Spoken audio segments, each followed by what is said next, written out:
اور اب تو اپنے تجربات کی روشنی میں بھی ہم نے قبول کیا ہوا ہے کہ اللہ ہمارا بلا شرکت غیر حاکم اعلیٰ ہے، اور اگر اللہ ہمارا حاکم اعلیٰ ہے تو حاکم اعلیٰ کا قانون ہی چلے گا تو آپ سیدھے راستے پہ آئیں گے۔ اس کو علامہ نے کہا کہ وہی دیرینہ بیماری، وہی بے محکمی دل کی، علاج اس کا وہی آب نشاط انگیز ہے ساقی۔ تو اس کا علاج وہی ہے جو آپ نے خود قبول کیا آئینی طور پہ، اور آج وہ قرارداد مقاصد آرٹیکل 2A کے تحت لارڈ نذیر احمد صاحب ہمارے آئین کے اندر موجود ہے۔ سبسٹینٹیو انسٹرومنٹ اس وقت موجود ہے ہمارے پاس قانون سازی کے لیے، جس میں ہم نے قبول کیا ہے کہ اللہ ہمارا حاکم اعلیٰ ہے اور قرآن و سنت ہمارا بالادست قانون ہے۔ اگر وہ ہمارا بالادست قانون ہے تو جو تضادات ہیں ہمارے آئین کے اندر اور ہمارے اعمال کانڈکٹ آف ڈیموکریسی میں، اس کو ہمیں ختم کرنا چاہیے۔ اللہ تعالیٰ ہمیں ایک حکم دیتے ہیں کہ آپس میں تفرقہ مت ڈالو، لیکن ہم تفرقوں کا شکار، تعصبات کا شکار قوم بن کے رہ گئے ہیں۔ یہ تو ایک بہت سمپل حل ہے جو میں آپ کو بتا رہا ہوں، اور اس کا وقت بھی اب آ گیا ہے کہ دنیا کے تمام نظام جو ہیں وہ درہم ہو گئے، درہم برہم ہو گئے، تلپٹ ہو گئے، اور وہ ہمارے پڑوس میں افغانستان میں ایک نظام جو ہے وہ ڈوب گیا، اس کے ستارے بھی ڈوب گئے، اس کا نصیب بھی ڈوب گیا اور اس کا ڈھانچہ بھی ڈوب گیا، اور دوسرا نظام جو ہے وہ شکست پذیر ہے۔ میں درخواست کروں گا ہمارے محترم مہمان لارڈ نذیر احمد سے کہ اب وہاں پہ ہاؤس آف لارڈز میں کھڑے ہو کے یہ کہیں، اے انگریزوں، تمہیں یاد نہیں اپنی تاریخ؟ تمہیں 1842 یاد نہیں جب تمہاری اتنی بڑی فوج میں سے صرف ایک کیپٹن ولیم برینڈن زخمی حالت میں ایک اداس گھوڑے کے اوپر پشاور کلب میں آیا تھا، اور اس کو انہوں نے اس لیے چھوڑا تھا کہ جا کے داستان بیان کرو کہ اس فوج کے ساتھ کیا ہوا۔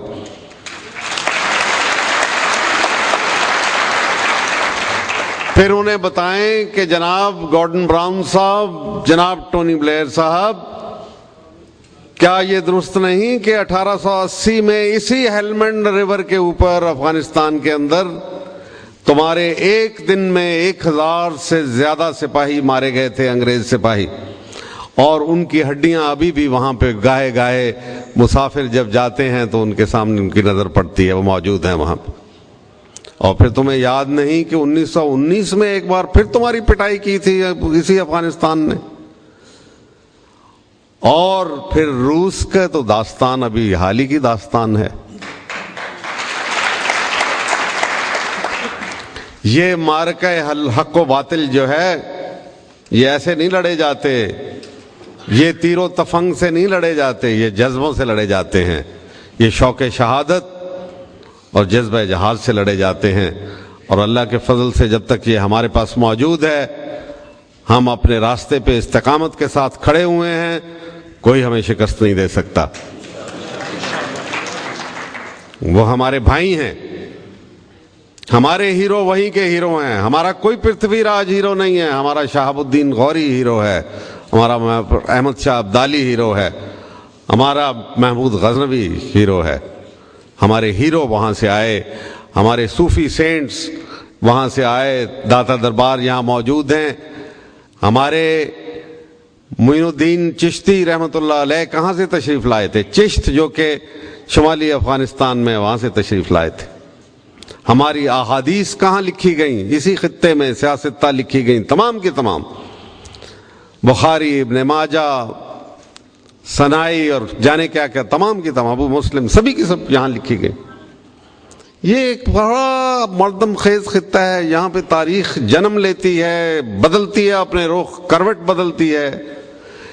دریا یہاں سے آتے ہیں، ہمارے پہاڑ ہمارے یہاں موجود ہیں، ہوائیں وہاں سے آتی ہیں، پرندے وہاں سے آتے ہیں، اور جب ہمارے لوگوں کو تکلیف ہوتی ہے افغانستان میں ہو یا سینٹرل ایشیا میں ہو تو وہی یہاں پہ آتے ہیں، اور اگر وہ یہاں پہ آئے تو کوئی اچنبھا نہیں، تاریخ اپنے جغرافیے کے ساتھ ساتھ چلتی ہے، اور جب جغرافیے کو پہیے لگتے ہیں تو وہی تاریخ بنتی ہے۔ آج جغرافیہ پھر ہمارا حرکت میں ہے، اور انشاءاللہ اس کو وقت کے اوپر سنبھالنا، جیسے شیکسپیئر نے کہا تھا کہ there is a tide in the affairs of men، اور اسی طریقے سے افیئرز آف نیشنز میں بھی ایک ٹائیڈ، ایک مد و جزر ہوتا ہے۔ جب آپ اس کو مد پہ، اس کی ہائٹ کے اوپر اس کو پکڑ لیتے ہیں تو پھر انشاءاللہ ساری رکاوٹیں عبور کر کے آپ نکل جاتے۔ ہمارے پاس بھی وہی وقت آیا ہوا ہے۔ کون کہتا ہے کہ پاکستانی قوم کا مستقبل درخشاں نہیں؟ درخشاں ہے اس لیے کہ یہ واحد قوم ہے، یہ واحد ملک ہے جس کے نظریے میں وہ عنصر موجود ہے جس کا وقت اب آ گیا ہے، اب اس کو روکا جا ہی نہیں سکتا۔ There is nothing stronger than the idea whose time has come, and time of Islam has come۔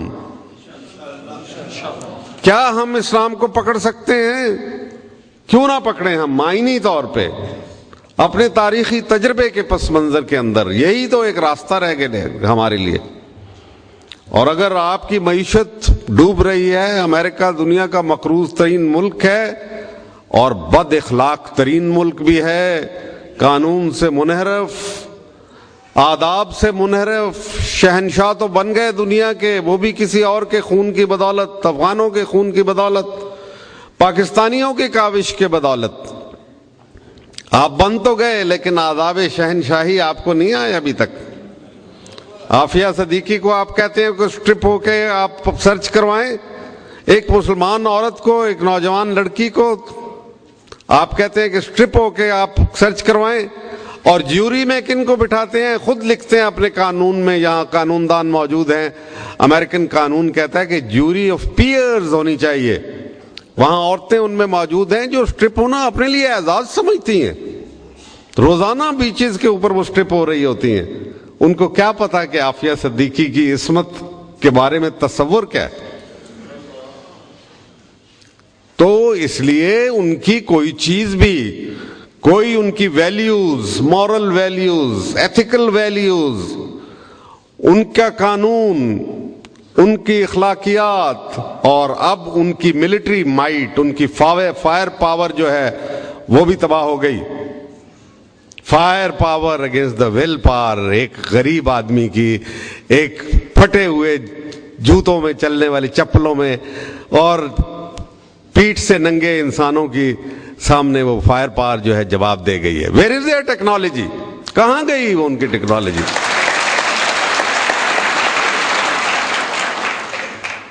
Lord صاحب، technology without morality is equal to rascality۔ ہم بھی چاہتے ہیں ٹیکنالوجی ہو لیکن morality کے ساتھ، اصولوں کے ساتھ۔ وہ اصول ہمیں وضع کیے، ہم نے نہیں کیے، ہمارے اللہ نے وضع کیے ہمارے لیے، اور ہمیں ملے، یہ براہ راست ملے، ہمارے نبی کریم صلی اللہ علیہ وسلم کے ذریعے سے ملے، اور جن کی اصول پرستی جو تمام دنیا کے ہسٹورین مانتے ہیں۔ کیا بات ہے، آپ کس طریقے سے ہمارے کرتے ہیں؟ ہم انسان ہیں، تم ہمیں کیا سمجھتے ہو؟ مقابلہ آ گیا میدان میں، اور فیصلہ بھی برسر میدان ہوگا۔ ہم نے فیصلہ نہیں کیا تھا کہ میدان میں اتر کے کریں، یہ ہمارا ڈیسیجن نہیں تھا، یہ تمہارا ڈیسیجن تھا۔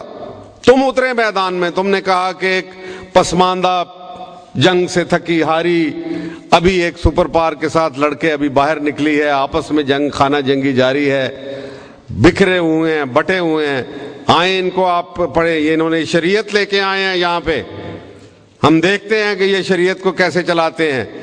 وہاں امن آ گیا اور سکون آ گیا، ہیروئن ختم ہو گئی، ہتھیار بندی جو کہ امن دنیا کی ضرورت ہے، وہاں کسی کے پاس ہتھیار نہیں تھے، ملا عمر حجرے سے بھی نہیں نکلتا تھا، اس کی رٹ چلتی تھی وہاں پہ۔ پھر آپ نے سازشیں کی، ان طالبان کو آپس میں لڑایا، اور پھر اس کے بعد وہاں آ گئے آپ۔ لیکن اس کے اوپر علامہ اقبال نے، اور مجھے خوشی ہے کہ علامہ اقبال اسی شہر کے تھے، تو انہوں نے کہا کہ دنیا کو ہے پھر مار کے روح و بدن پیش، دنیا کو ہے پھر مار کے، مورل اور مٹیریل کا پھر کلیش ہونے جا رہا ہے۔ علامہ کہہ رہے ہیں 1936 میں، دنیا کو ہے پھر مار کے روح و بدن پیش، اور تہذیب نے پھر اپنے درندوں کو ابھارا۔ یہ تہذیب، کلیش آف سیولائزیشن۔ اور اس مارکے میں علامہ کہتے ہیں کہ فیصلہ کا کون کرے گا، بیلنس آف پاور کیسے ہوگا، کیونکہ بیلنس آف پاور بہت امپورٹنٹ ہے۔ اس کا روز چرچے سنتے ہیں، تھنک ٹینک بے شمار یہ کرتے ہیں باتیں۔ بیلنس آف پاور، علامہ کہتے ہیں اللہ کو پامردی مومن پہ بھروسہ اور ابلیس کو یورپ کی مشینوں کا سہارا۔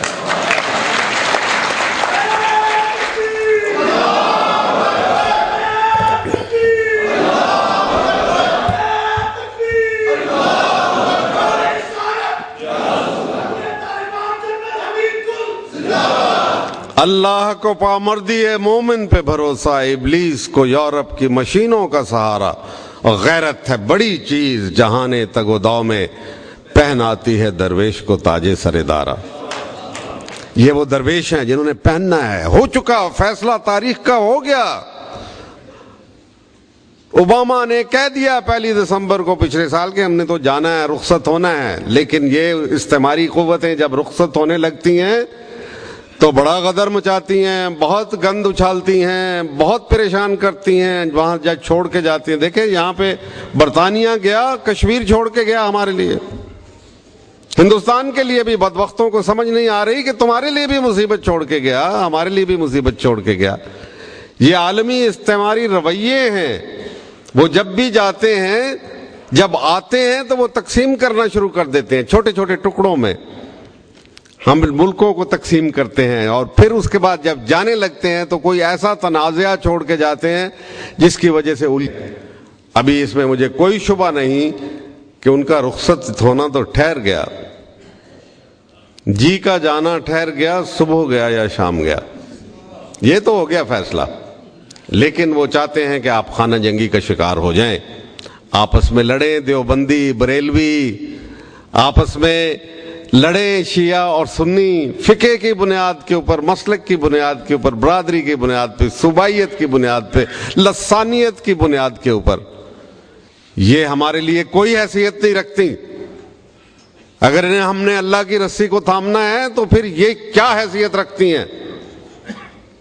اس کا بھی فیصلہ ہو جائے گا انشاءاللہ، ہمارا آئین کے اندر موجود ہے۔ جس دن ہم نے آزاد عدلیہ کے لیے جب ارشد بگو اور میں جد و جہد کر رہے تھے اور دیگر تمام، دھوکہ ہوا اس وقت بھی ہمارے ساتھ، 2 دفعہ دھوکہ ہوا۔ ایک دفعہ ان کو یاد ہے کہ 13 جون ہم وہاں موجود تھے، ارشد بگو صاحب سٹیج کے اوپر تھے اور فرما رہے تھے کہ انقلاب آ گیا ہے، اور آ گیا تھا انقلاب۔ اس وقت بھی روکا، سیاسی لوگوں نے روک دیا اس کو۔ وہی اگر وہ سیاسی ہیں، مفاد پرست ہوتے ہیں، اور مفاد اور اتحاد اکٹھے نہیں ہو سکتے، صرف جہاد اور اتحاد اکٹھے ہوتے ہیں۔ مفاد اور نے بیڑا غرق کر دیا۔ پھر ایک اور موقع آیا 15 مارچ کو، گجرانوالا تک پہنچ گیا وہ کارواں پرامن پڑھے لکھے لوگوں کا، سول سوسائٹی، انتظامیہ جو تھی وہ ٹوٹ پھوٹ رہی تھی۔ فوج نے کہہ دیا تھا جا کے زرداری صاحب کو کہ جناب ہم عوام کے سامنے نہیں آئیں گے، یہ تو بالکل نہتے اور بالکل پرامن طریقے سے آ رہے ہیں اور ان کا مطالبہ بھی درست ہے، عمارات کی حفاظت ہم ضرور کریں گے کہ توڑ پھوڑ نہ ہو، لیکن ہم ان کا مقابلہ نہیں کریں گے۔ معاملہ ٹھپ ہو گیا تھا، ختم ہو گیا تھا۔ پھر سیاستدانوں نے اٹھا کے بیڑا غرق کر دیا۔ مجھے بہت اعتراض ہے ان کے اس رویے کے اوپر۔ انہوں نے روک دیا اس کارواں کو، وہ انقلاب جو آ رہا تھا، اور مغربی سفارتکار اپنے کیپٹلز کو لکھ رہے تھے کہ یہاں تو آ گیا، اسلامی انقلاب آ گیا۔ لیکن اسلامی انقلاب کو کب تک روکو گے؟ کیسے روکو گے؟ یہ جب فیصلہ ہی ہو گیا، جب تم چلے ہی گئے، جب یہ خلا آئے گا تو کوئی بھی دور، کوئی بھی زمانہ بغیر کسی برتر نظریے کے نہیں رہا کرتا۔ What is the dominant notion of the age? ایک برتر نظریہ کون سا ہے دنیا کے اندر جس کے مطابق انسانیت زندگی گزارے، اصول وضع کرے؟ کوئی ہے؟ اشتراکیت ختم ہو گئی، اجتماع ڈوب رہا ہے، معیشت ان کی تباہ ہو رہی ہے، اور کون سا نظریہ دنیا کے اندر باقی رہ گیا؟ ایک ہی نظریہ، آپ ہیں۔ اور اس کا والی وارث کون ہے، اس کا کسٹوڈین کون ہے، اس کا نگہبان کون ہے، اور کس نے وعدہ کر رکھا ہے کہ اس نظام کو لانا ہے، سوشو مانیٹری سسٹم کو لانا ہے؟ اسلام عبادات کا نام تو نہیں ہے، دین جو ہے ہمارا وہ مذہب نہیں ہے، وہ دین ہے۔ اور بابا سمجھو، یہاں پہ لارڈ نذیر صاحب بہت اچھا نظام چلا رہے ہیں اپنے وہاں پہ برطانیہ میں، لیکن وہ بائبل سے تو ہٹ کے ہے نا، کیونکہ بائبل تو قانون کی کتاب ہی نہیں ہے۔ لہذا کرسچن ورلڈ کی جو ڈیموکریسیز ہیں وہ تو اللہ کے جو ڈیوائن آرڈر ہے، ڈیوائن پرپز ہے، اس کے تابع تو نہیں ہے۔ قرآن اللہ کے فضل و کرم سے قانون کی کتاب ہے، اس میں سارا قانون دیا ہوا ہے، اور یہی ایک بنیادی فرق ہے Islamic democracy and Christian democracy کا، یا Christian world democracy, secular democracy جس کو کہتے ہیں۔ اس کا فرق بنیادی یہ ہے، اور وہ ہم نے فرق نکالنا ہے۔ ہم بھی جمہوریت چاہتے ہیں، بالکل چاہیں گے، ہم بھی مجلس شورا بنائیں گے، لیکن طریقہ ہمارا اپنا ہوگا۔ اور یہاں حکم کس کا؟ بنیادی قانون وہ میگنا کارٹا کیا ہوگا؟